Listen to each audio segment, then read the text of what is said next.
세 번째 키워드 함께 해주시죠.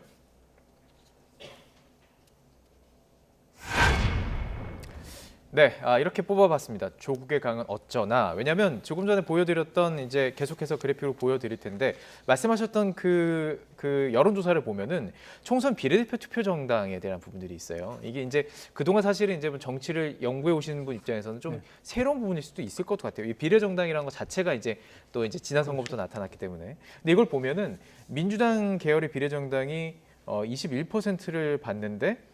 지금 조국 신당이 15%를 받는 거로 나오고 있어요. 그러니까 이거 거의 오차 범위 안에 있다고 볼 수 있는 건데.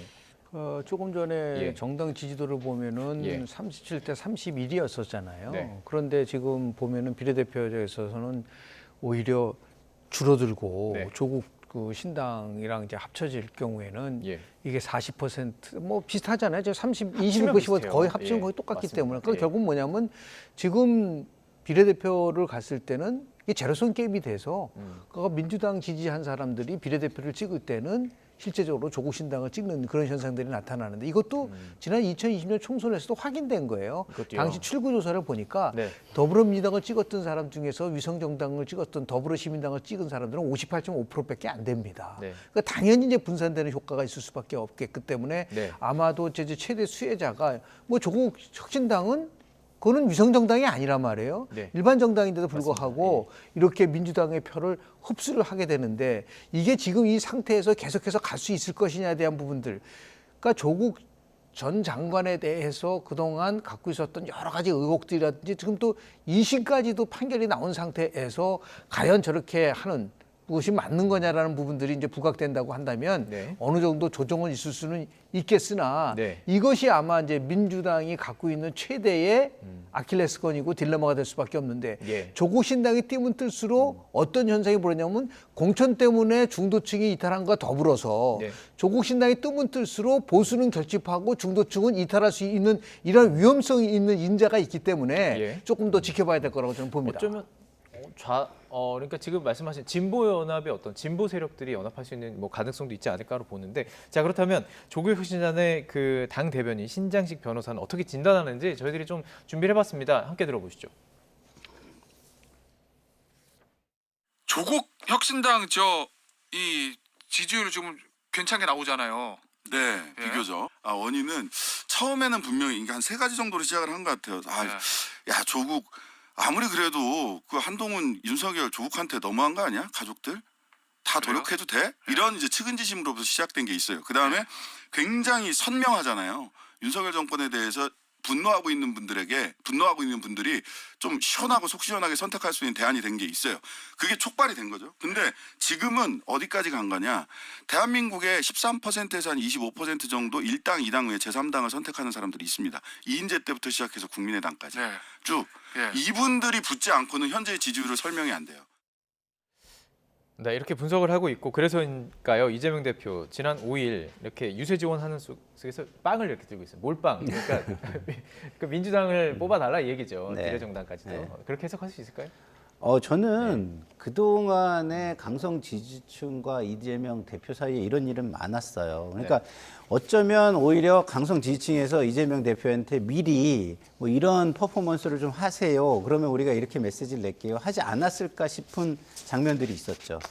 그런 장면들이 여러 번 있다는 거는 이번에도 또 그랬을 것이라는 추측과 생각을 하게 만드는 거는 사실입니다. 그러나 그게 사실인지 아닌지 제가 뭐 확정해서 이야기는 좀 어려운 거고요. 그러나 쭉 흐름을 볼 때 그렇게 보인다, 메시지로 보인다 이런 생각이 들고요. 근데 이 조국 신당을 신장식 대변인이 잘 분석을 했는데 일부는 동의하고 일부는 동의하지 않아요. 그러니까 처음에 측은지심 맞습니다. 측은지심 있죠. 왜냐하면은 검찰이 공정하게 하지 않았을 것 같다는 생각이 저도 들거든요. 측은지심 있어요. 그리고 윤석열 정권에 분노하는 사람들에게 속 시원하게 해준다. 이게 맞아요. 이 두 가지까지는 저는 동의가 돼요. 그러니까 강성 지지층, 선명한 지지층이 붙는 거예요.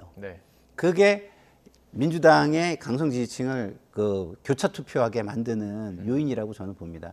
그러나 그 마이크로한 분석에 저는 그 전제로 가면 뭐냐면 공직이잖아요. 그럼 공적 책임이라는 게 있는 거예요. 그러면 공적 책임은 남에게 모범이 되고 일반인들에게 일반적인 제도로서 존재를 하는 거잖아요. 예. 그 제도를 희화하면 안 되잖아요. 그걸 따르게 해야지.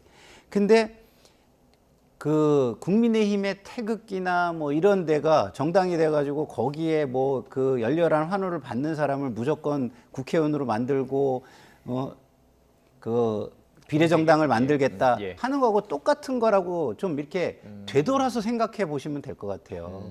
예. 만약에 조국 예. 전 장관이 다 이해가 되고 측은하게 보이고 하더라도 이게 역사의 나쁜 선례가 될 수 있다는 걸 한 번 정도 생각했으면 좋겠는 거는 예. 이게 선례가 돼서 잘 되잖아요. 다른 진영도 똑같은 일을 반복합니다. 예. 그러면 우리가 볼 때 그걸 정당하다고 봐주고 정당하게 얘기할 수 있을까요? 이 부분을 좀 한번 생각해 보셔야 된다. 문제, 기준에 대한 문제를 말씀하셨습니다. 자, 짧게 그 마지막으로요. 개혁신당 얘기 좀 해야 될 것 같은데요. 사실 김종인 효과가 큰 이렇게 반향을 일으키지 못하는 상황으로 보이고요. 그래서인지 일단은 비례대표 인물로 좀 반대를 하겠다 이런 얘기가 있던데요. 실제로 민주당 공천 과정의 최대 피해자가 예.